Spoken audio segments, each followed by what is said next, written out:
নমস্কার, good morning. কেমন আছো তোমরা সবাই? আশা করছি অনেক ভালো আছো, আমরা ভালো আছি। তো আজ হলো সরস্বতী পুজো, তোমাদের সরস্বতী পুজোয় অনেক অনেক শুভেচ্ছা।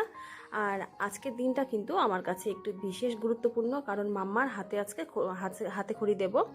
তো সকাল সকাল ঘুম থেকে উঠে টুকটাক কাজকর্ম করে তারপরে কাঁচা হলুদ বেটেছি। কাঁচা হলুদ মাম্মার গায়ে ভালো করে মাখিয়ে দিয়েছি।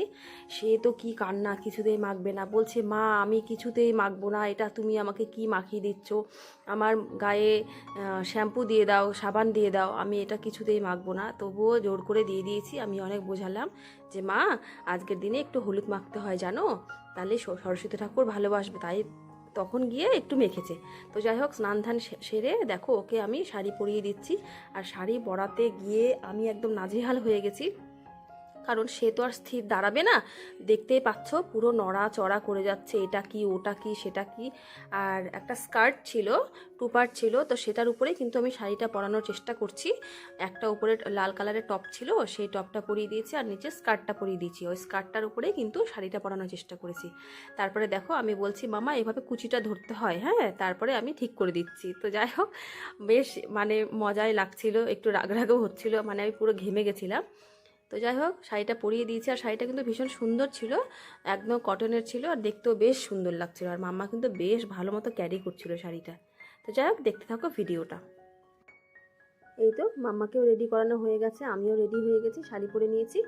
আর এবার সরস্বতী ঠাকুর যে বসিয়েছি সেই জায়গাটা একটু সুন্দর করে সাজিয়ে নেব। পুরো আমি চেয়েছি, আমি ভেবেছিলাম যে পুরো হলুদের মধ্যেই সরস্বতী ঠাকুরের যে ডেকোরেশনটা করব, ছোট্ট মোট্ট করে করেছি। পেছন দিকে একটা নতুন কাপড় ছিল হলুদ কালারের, সেটা টাঙিয়ে দিয়েছি। আর পেছন দিকে যে গোল, ওটাকে আমি ঠিক জানি না ওটার নাম কি, তো দশকর্মা ভাণ্ডারে দেখেছি ওটাই দিয়েছে দশকর্মার দোকানে। আর আমি কিন্তু ঠাকুরটাও হলুদ আর সাদার মধ্যেই নিয়েছি। আমার বেশ পছন্দ হয়েছে ঠাকুরটা। তোমাদের কেমন লাগছে অবশ্যই কমেন্ট করে জানাতে পারো। তো দেখো, একটা মালা নিয়েছিলাম, মালাটা পরিয়ে দিলাম। আর এই কাঠের টুলের ওপরে একটা হলুদ কালারের প্রথমে আসন পেতেছি, তার উপরে সাদা রঙের একটা কুরুশের একটা আসন ছিল। এইটা আমি একটা দোকান থেকে পেয়েছিলাম, তো বেশ ভালো লেগেছিলো। একটা পিসি ছিল, সেটা কিনে নিয়েছি। আর এখন দেখো আমার শাশুড়ি মা পুজো করে নিচ্ছে, ঘরটা বসিয়ে দিল। আজ আমরা কিন্তু কোনো রকম পুরোহিতকে বলিনি, আমরা নিজেরাই পুজো করে নিচ্ছি। তো যাই হোক, পাশে দেখতে পেলে নিধির কিন্তু শাড়ি পরা কমপ্লিট হয়ে গেছে। আর এখন দেখো বিভিন্ন রকম শুধু প্রশ্ন করে যাচ্ছে, মা এটা কি, ওটা কি, এটা কি বাতাসা, ওটা কি সন্দেশ, আমি একটু খাবো, ও ঠাকুর খাবে। তো যাই হোক, নানা রকম সব আলোচনা করছে। তো চলো পুজোটা সেরে নিই। পুজোটা সেরে তারপরে কিন্তু মাম্মার হাতে খড়ি দেবো।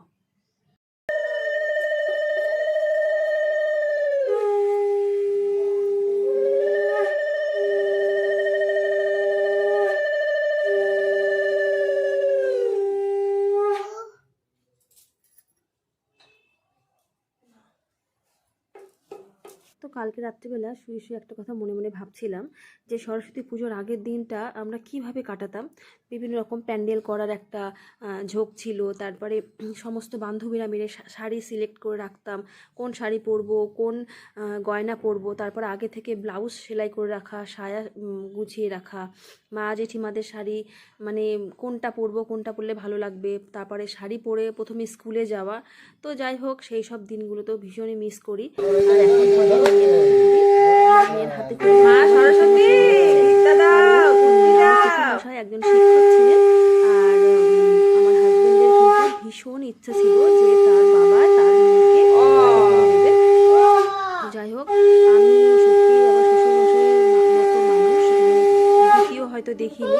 তিনি এত যেমন ভালো কথা বলে, তেমন আমার শ্বশুরমশাই মাল্টি ট্যালেন্টেড বলা হয়। তিনি গিটার বাজাতে পারে, হারমোনিয়াম বাজাতে পারে, তবলা বাজাতে পারে।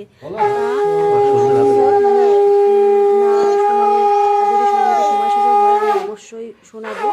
তারপরে কিন্তু বাবা কিন্তু শেখাচ্ছিলেন। তো যাই হোক, তো তার থেকে ভালো হয়তো আমার মেয়ের ভালো হয়তো কেউ চাইবে না। তো যাই হোক, আমার হাজবেন্ড যেহেতু চেয়েছিল, তো সেটাই পূরণ হলো। আর নিধি কিন্তু তার দাদাইকে ভীষণ ভালোবাসে, দাদাই অন্তপ্রাণ তার। তো যাই হোক, হাতে খড়ি দেওয়া হয়ে গেছে। এবার নিধিকে দিয়ে একটু মা সরস্বতীকে একটু আরাধনা করিয়ে দিচ্ছি। আর হচ্ছে আমাদের সরস্বতী বন্দনা যেটা আছে, সেটা ওকে আমি বলিয়ে দিয়েছি। শোভিত মুক্তা হারে বিনা রঞ্জিত পুস্তক হস্তে ভগবতী ভারতী দেবী নমস্তুতে। হ্যাঁ দিয়ে দাও, ফুল দিয়ে দাও। বলো মা আমাকে বিদ্যা বুদ্ধি দিও, আমি যেন ভালো মানুষ হতে পারি। হ্যাঁ এই তো মাম্মার হাতে খড়ি দেওয়া কমপ্লিট হয়ে গেছে। এবার সবাই একটু প্রণাম করে নেব, আর তারপরে প্রসাদ সবার ঘরে একটু একটু করে দিয়ে এসে আমরাও প্রসাদ নিয়ে নেব। আর প্রসাদে আজকে রেখেছি বিভিন্ন রকম ফল, একটু বাতাসা, সন্দেশ আর খই, চিড়ে, দই এসব দিয়ে প্রসাদ ভোগ বানিয়ে দিয়েছি। আজকে লুচি সুজি সেরকম কিছু করিনি, কারণ আমার এইখানটায় যেহেতু নিরামিষ গ্যাস ট্যাস কিছু নেই, এখনও নেওয়া হয়নি যেহেতু ফ্ল্যাটের মধ্যে, ওই জন্য কিন্তু সেরকম কিছু করিনি। যখন আস্তে আস্তে যখন কিছু নিরামিষের সব কিছু আলাদা করব, তখন কিন্তু ওইসব দেওয়ার আমি চেষ্টা করব। তো যাই হোক, মাম্মাও দেখো মানে আরও ফুল দেবে ভগবানকে, মানে দেবীকে, মা সরস্বতীকে আরও ফুল দেবে। আর যে আদর্শলিপি যে বইটা এনেছি, সেই বইটার উপরে যে ঈশ্বরচন্দ্র বিদ্যাসাগরের ছবিটা আছে, ওর মানে সেই আশা থেকে একটা কিউরিয়াসিটি হয়ে গেছে, এটাকে দাদু। আমি না মা, এটা ঈশ্বরচন্দ্র বিদ্যাসাগর, একজন মহাপুরুষ। তো যাই হোক, বিকেলবেলা দেখো ঘুরতে ঘুরতে একটু বাইরে চলে এসেছি, আমরা কিছু কেনাকাটা করার আছে। আর আমার হাজব্যান্ড বাইরে আসলে ও জানে যে আমি চা খাই, তো চা আনতে গেছে, সে কিন্তু চা খায় না। আর মাম্মা দেখো হাঁটাহাঁটি করতে করতে ওর পায়ে নাকি পাথর ঢুকে গেছে, তো নিজেই জুতো খুলে পরিষ্কার করে নিচ্ছে, আমাকে করতে দেবে না। আর একটা মজার বিষয় হলো, চায়ের দোকানের পাশে একটা আইসক্রিমের একটা বাক্স রাখা আছে, অরুণ আইসক্রিম। সে এখন বলতেও পারছে না যে আমি আইসক্রিম খাবো, আর ওখান থেকে যাবেও না। তো যাই হোক, আমাকে খালি বারবার করে দেখাচ্ছে, আর হচ্ছে মানে আমাকে না, ওর বাবাকে দেখাচ্ছে যে বাবা আইসক্রিম। আমাকে তো বলে সাহস পাবে না, কারণ জানে যে মা কিনে দেবে না। তো যাই হোক, যে ওর যেহেতু খুব কান্নাকাটি করছিল, তাই একটা মাত্র আইসক্রিম কিনে দিয়েছি। আর একটু বিশালে এসেছিলাম, বিশাল থেকে একটু কেনাকাটা করেছি। তো যাই হোক, ভিডিওটা ভালো লাগলে একটা লাইক করে দিও, চ্যানেলটা সাবস্ক্রাইব করে দিও, আমার পাশে থেকো। তোমরা কিন্তু খুব ভালো থেকো, হাসি খুশি থেকো। আজকের মতো এইটুকুই, দেখা হবে নেক্সট ভিডিওতে। আজকের মতো টাটা। হচ্ছে।